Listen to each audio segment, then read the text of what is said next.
వంగవీటి రంగ హత్య నుండి అంబటి రాంబాబుపై దాడి వరకు కాపు నేతల్ని టీడీపీ ప్రభుత్వాలు టార్గెట్ చేస్తూనే ఉన్నాయని మాజీ మంత్రి గుడివాడ అమర్నాథ్ మాజీ ఎమ్మెల్యే కరణం ధర్మశ్రీ ఆరోపించారు.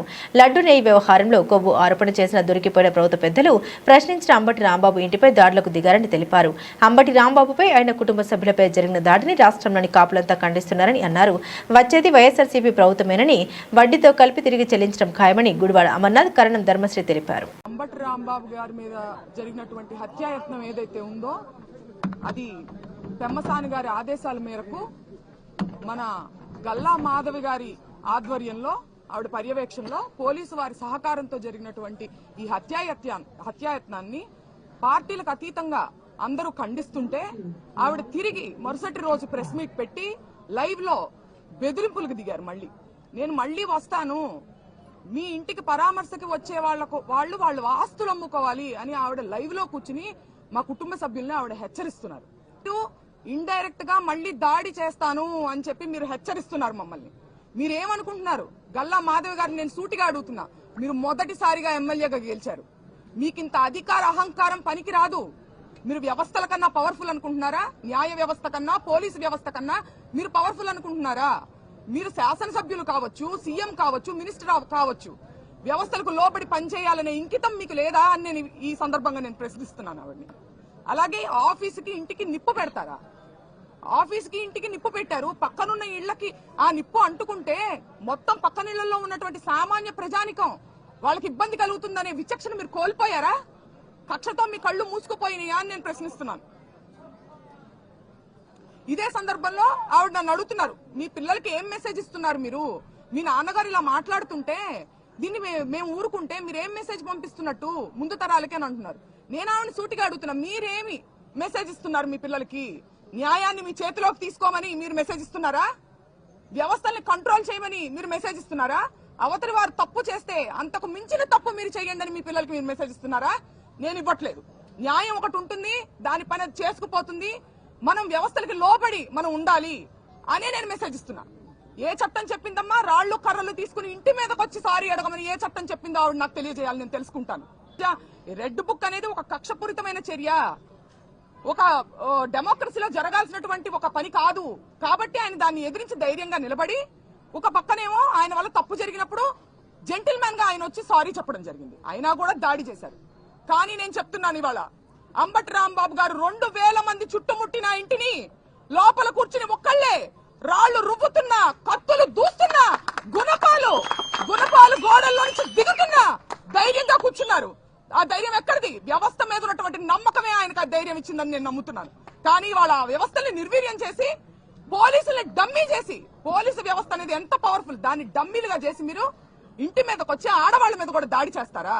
పవన్ కళ్యాణ్ గారు మీరు ఇప్పుడు గుర్తొచ్చారా, మీకు ఇప్పుడు గుర్తొచ్చారా అని మమ్మల్ని ప్రశ్నిస్తున్నారు. నేను వాళ్ళని సూటిగా అడుగుతున్నా, పవన్ కళ్యాణ్ గారిని తల్లిని తిట్టి మీరు ఓట్ల కోసం వచ్చేసరికి మీకు పవన్ కళ్యాణ్ గుర్తు రావచ్చునా? మాకు మటుకు లా అండ్ ఆర్డర్ ని కాపాడడానికి పవన్ కళ్యాణ్ గారు డిప్యూటీ సీఎం గా ఉన్నప్పుడు మేము అడగకూడదు ఆయన్ని? ఇదే న్యాయం అని నేను అడుగుతున్నా. నన్ను ప్రశ్నించే వాళ్ళందరినీ నేను అడుగుతున్నాను, మీరు పవన్ కళ్యాణ్ తిట్టినటువంటి వ్యక్తులను వాటేసుకుని మీరు నన్ను ఈ ప్రశ్న అందిస్తున్నారని సంధిస్తున్నారు. ఈ ప్రశ్న నాకు, నేను నా పర్సనల్ రికమెండేషన్ కోసమో ఏదో ఫ్యామిలీ రికమెండేషన్ కోసమో నేను ఆయన అడగలేదండి. నేను అడిగింది లా అండ్ ఆర్డర్ ని కాపాడమని ఒక డిప్యూటీ సీఎం గా ఆయన నేను అడిగాను. తద్వారా అంబటి రాంబాబు గారు ఇతరులు కాపాడబడతారు లా అండ్ ఆర్డర్ ని కాపాడినప్పుడు. మా కోసం ఈ కష్టకాలంలో మాకు సపోర్ట్ గా ఉండడం కోసం, మాకు ధైర్యాన్ని ఇవ్వడం కోసం తరలి వచ్చిన మా అన్నలకి, తమ్ముళ్ళకి, అందరికీ నేను ఎప్పటికీ రుణపడి ఉంటానని, మా కుటుంబం ఎప్పటికీ రుణపడి ఉంటుందని తెలియజేసుకుంటున్నాను. కృతజ్ఞతలు. ప్రభుత్వాన్ని గడిచినటువంటి 20 మాసాలుగా ఆయన అనేక వేదికల మీద, అనేక ప్రసంగాల్లో, ఆయన అనేక పత్రికా సమావేశాల్లో ఈ ప్రభుత్వాన్ని, ప్రభుత్వం చేస్తున్నటువంటి కుట్రలను, కుతంత్రాలను, ప్రజలకు చేసినటువంటి మోసాలని ప్రశ్నించినందుకు వారికి ఇచ్చినటువంటి బహుమతి ఇది. గడిచినటువంటి 20 మాసాలుగా కూటమి ప్రభుత్వం వచ్చిన తర్వాత ఇచ్చినటువంటి ఏ ఒక్క హామీని నిలబెట్టుకోక తిరిగి కొత్త ప్రచారాన్ని, తిరుమల లడ్డూకు సంబంధించినటువంటి ప్రచారాన్ని ప్రజల్లోకి తీసుకుని వచ్చి రాజకీయంగా ఒక కుట్ర చేయాలని, తద్వారా రాజకీయంగా లబ్ధి పొందాలని చేసినటువంటి ప్రయత్నంలో భాగంగా ప్రతి ఒక్కరికి కర్మ అనేటువంటిది ఉంటది. ఆ కర్మ అనేటువంటిది రుచి చూపించినప్పుడు మనం చేసినటువంటి పాపాలన్నీ కూడా బయటపడతాయి. అందులో భాగంగానే వారు చేసినటువంటి తప్పుడు ప్రచారం, ఇందులో జంతువుల కొవ్వు కలిసిందని, పంది కొవ్వు కలిసిందని, గొడ్డు కొవ్వు కలిసిందని, ఫిష్ ఆయిల్ కలిసిందని చెప్పి లేనిపోయినటువంటి తప్పుడు ప్రచారాన్ని చేసి తీరా జరిగినటువంటి ఎంక్వైరీలో ఎక్కడా కూడా అటువంటి విషయాలు లేవని చెప్పి అన్ని కమిటీలు రిపోర్ట్ ఇచ్చిన తర్వాత ఎక్కడ ప్రజల నుంచి స్పందన వస్తుంది, మన మీద తిరుగుబాటు వస్తుంది అన్నటువంటి ఉద్దేశంతో ఒక ప్రచారాన్ని తీసుకుని వచ్చారు. జగన్మోహన్ రెడ్డి గారి మీద, వైఎస్ఆర్ కాంగ్రెస్ పార్టీ మీద లేనిపోయినటువంటి ప్రచారాలు చేసి అందు మీద ఫ్లెక్సీలు వేసి రాష్ట్రంలో అన్ని ప్రధాన కూడళ్లలో కూడా ఈ ఫ్లెక్సీల్ని ప్రదర్శించి రెచ్చగొట్టేటువంటి కార్యక్రమం చేస్తే 30వ తారీఖున రాంబాబు గారు హెచ్చరించారు, 24 గంటల్లో దాన్ని తీయకపోతే మేము తొలగించాల్సినటువంటి పరిస్థితి వస్తుందని చెప్పి. 31వ తారీఖున రాష్ట్ర వ్యాప్తంగా వైఎస్ఆర్ కాంగ్రెస్ పార్టీ ఒక కార్యక్రమానికి పిలుపునిస్తే ఆ తిరుమల తిరుపతి వెంకటేశ్వర స్వామి వారి తాలూకా ఆ సన్నిధికి వెళ్లి అందరూ కూడా అన్ని నియోజకవర్గాల్లో ఈ ప్రభుత్వానికి బుద్ధి రావాలి, వారు చేసినటువంటి పాపాలు తెలుసుకోవాలని చెప్పి ఒక పూజా కార్యక్రమాన్ని ఏర్పాటు చేశాం. వారు ఆ కార్యక్రమానికి హాజరై తిరిగి వస్తా ఉన్నారు. కర్రలు, లాఠీలు, రాడ్లు పట్టుకొని రోడ్డు మీద నిల్చుంటే వారి కాపలా కాసింది ఈ రాష్ట్రంలో ఉన్నటువంటి పోలీస్ శాఖ. ఈరోజు ఈ రాష్ట్రంలో లాఠీ పట్టుకునేటువంటి, రాష్ట్రంలో కాదు దేశంలో ఎవరికన్నా లాఠీ పట్టుకునేటువంటి హక్కు ఉందనంటే ఒక్క పోలీసులకే మాత్రమే. కానీ ఈ రాష్ట్రంలో తెలుగుదేశం పార్టీ కార్యకర్తలకి, కూటమి పార్టీలో ఉన్నటువంటి నాయకులకు కూడా ఆ లాఠీలు, కర్రలు, రాడ్లు పట్టుకునేటువంటి హక్కుని, అధికారాన్ని ఈ రెడ్ బుక్ రాజ్యాంగం ఇచ్చింది వాళ్ళకి. ఇటువంటి పరిస్థితుల్లో వచ్చి వారిని దాడి చేయాలని, వారి మీద భౌతికంగా దాడి చేసి వారిని గాయపరచాలో, హతమార్చాలో అనేటువంటి ప్రయత్నం చేస్తే మహిళలు కూడా ఇష్టం వచ్చినటువంటి దుర్భాషలాడుతూ వారి తల్లిని, ఇంట్లో మహిళల్ని తిడతా ఉంటే పుట్టిన తర్వాత ఏ వ్యక్తి అన్నా అందులో రెస్పాండ్ అవ్వకుండా ఉండడు. కానీ వారు ఆ సందర్భంలో వారు ప్రేరేపిస్తే వారు రెస్పాండ్ అయ్యారు. వారు తిరిగి మాట తూలారు, వచ్చి ఇక్కడికి వచ్చి పొరపాటు అని చెప్పి చెప్పడం జరిగింది ఇదే వేదిక మీద. ఒకవేళ నిజంగా ఆ మాట అన్నందుకు మీరు కేసు పెట్టాలంటే పెట్టండి, అరెస్ట్ చేయాలనుకుంటే చేయండి, అది చట్టం ఇచ్చినటువంటి హక్కు అది. కానీ ఇంటి మీదకి వచ్చి దాడి చేసి కార్యాలయంలో వారు ఉంటే ఇంట్లో ఉన్నటువంటి మహిళలు ఏం చేశారు? ఇంట్లో మహిళలు, పిల్లలు, వారి భార్య, కూతుర్లు, మనవలు అందరూ కూడా ఇంట్లో ఉంటే వారి ఇంటి మీద దాడి చేసి, ఇంటికి నిప్పు పెట్టి, ఆఫీస్ మీద దాడి చేసి ఆఫీస్కి నిప్పు పెట్టి హత్య చేయాలని చెప్పి చూస్తే ఇది మీకు ఏ రాజ్యాంగం ఇచ్చింది?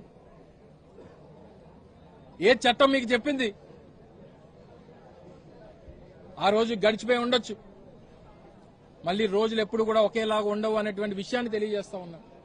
మొన్న మా పార్టీ అధ్యక్షులు వారు వైఎస్ జగన్మోహన్ రెడ్డి గారు వచ్చినప్పుడు మాట్లాడారు. ఈ రాష్ట్రంలో ఉన్నటువంటి పార్టీ శ్రేణులందరికీ, ఈ రాష్ట్రంలో ఉన్నటువంటి ప్రభుత్వానికి, పార్టీ నాయకత్వానికి అందరికీ భరోసానిచ్చారు. రాష్ట్రంలో ప్రభుత్వానికి హెచ్చరించారు.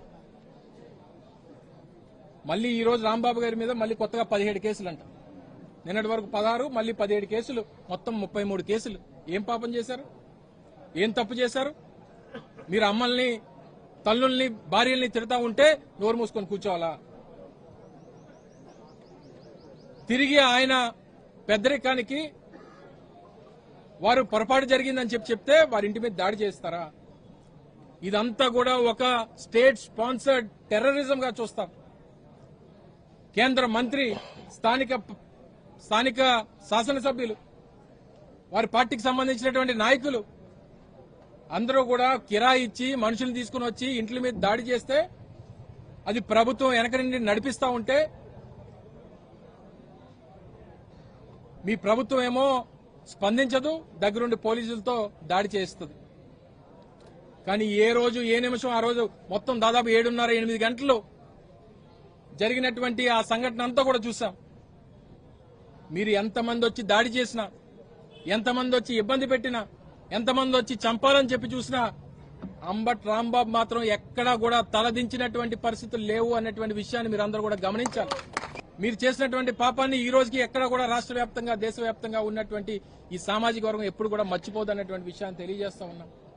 చంద్రబాబు నాయుడు, ఈ లోకేష్, లేకపోతే ఈ సోకాల్ ఆయన చెప్పు కింద పనిచేస్తున్నటువంటి నాయకులు ఎవరైతే ఉన్నారో వారిని చూసి భయపడేటువంటి కాలం పోయింది. తప్పకుండా రానటువంటి కాలంలో మళ్లీ వచ్చేది వైఎస్ జగన్మోహన్ రెడ్డి గారే.